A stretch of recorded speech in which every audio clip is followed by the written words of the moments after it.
අපේ ඇඟපතේ හයි අනුව තමයි තීරණය. හරි. ඒක අපි බලමු. 3:04 ඒක බලමු අපි. බත් මුල් දෙකක් ඔකට තරන් එන්න. නේද?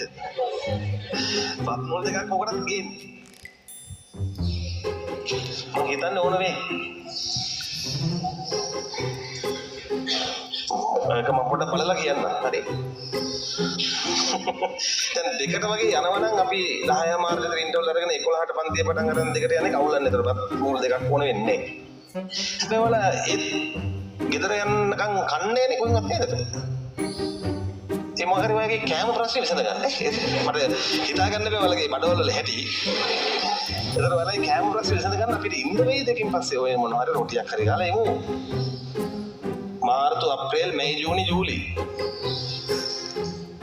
පහයිනේ මාස පහයිනේ නේ. උපරිම බැලුවොත් 5 වරක් 4 20 රොටි 20යි.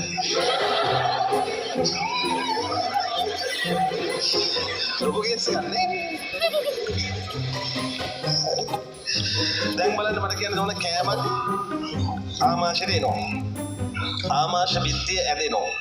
මොකක්ද ස්‍රාවය වෙන හෝමෝනේ? ගැස්ට්‍රීන්. මොකක් කරා සංසරණය වෙනවද? රුධිරය හරහා සංසරණය වෙලා කවුරු මතද ක්‍රියාත්මක වෙන්නේ? ආමාශයේ ආමාශික ග්‍රන්ථි වලනේ. එයා මොනවද ස්‍රාවය කරන්නේ?